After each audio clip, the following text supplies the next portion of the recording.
In 1962, a film exploded onto movie screens all over the world that was destined to become a classic. Why is all of this being done? What have they built you to do? Tell me, Raymond, have you ever killed anyone? No, ma'am. Not even in combat? In combat?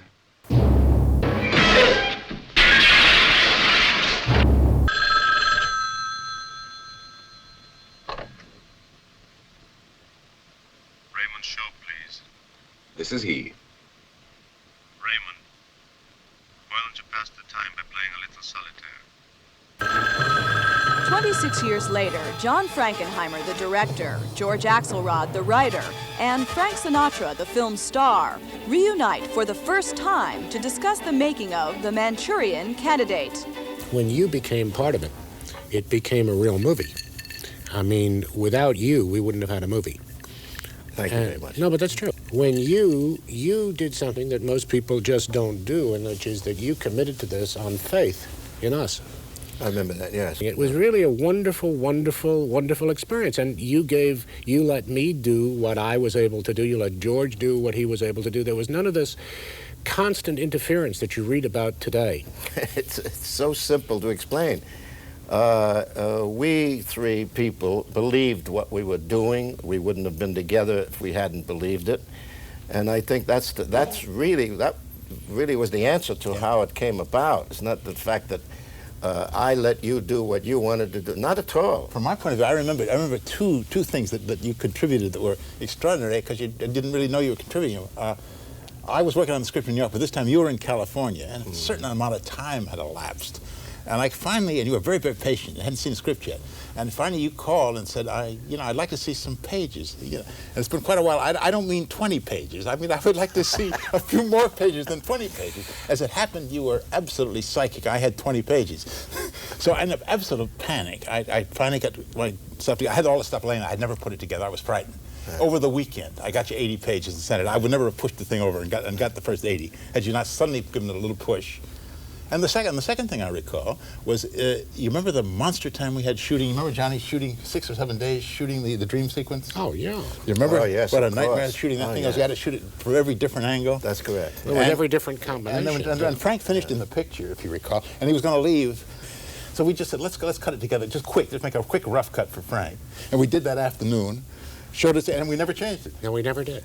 Yeah, I was, earlier this afternoon, I was remembering and discussing your marvelous invention, changing the ladies of the Garden of New Jersey into the communist Chinese and Russians.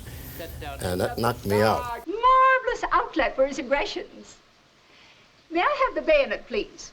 Not with the knife, with the hands. With the hands? Here, have him use this. United Artists said we're scared to make this thing because it is so, they said, so anti-Russian, which it wasn't.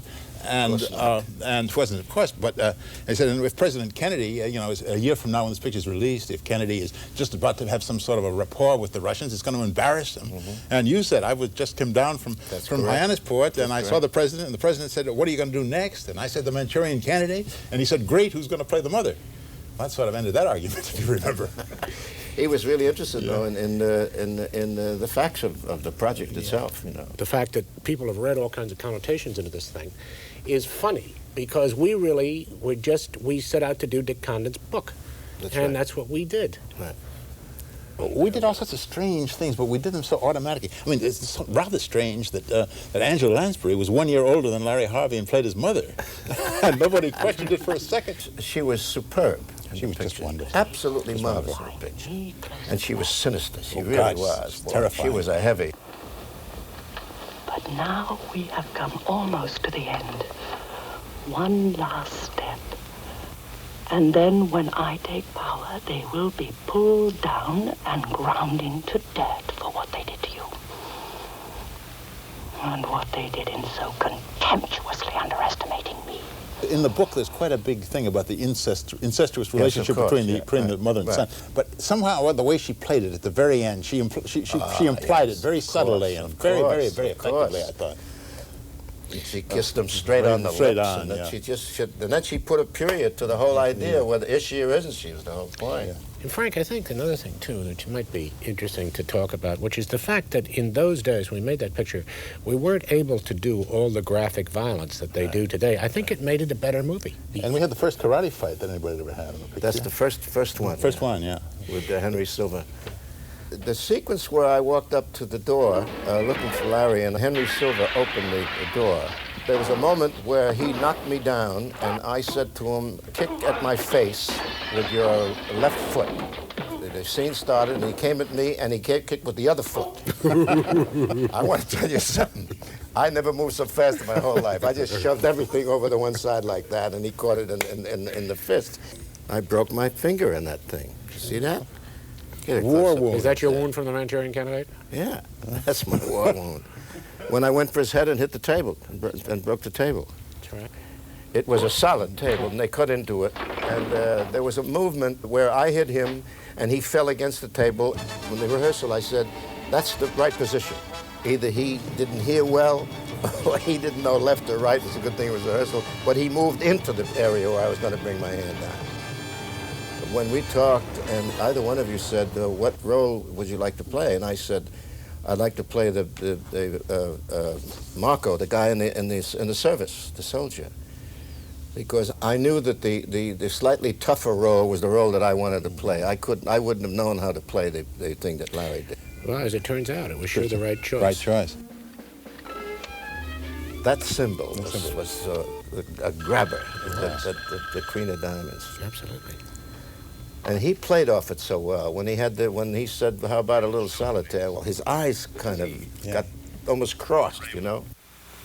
Why don't you pass the time by playing a little solitaire? Larry was a fine actor. He was a marvelous actor. Wonderful. Yes, he was. Good actor. He left us too soon, I must say. I go back and think about things we did, little moments we did. And I remember the wonderful enthusiasm on the part of everybody involved in the film. And I mean it sincerely. I'm talking about grips, the assistant cameraman, the cameraman. Everybody was excited about doing the picture, which made, I think, was 30 to 40% of the enthusiasm came from those people, and it helped. It really did help. It was a wonderful, wonderful experience in my life. It really was. I think it only happens once in a performer's life. Once.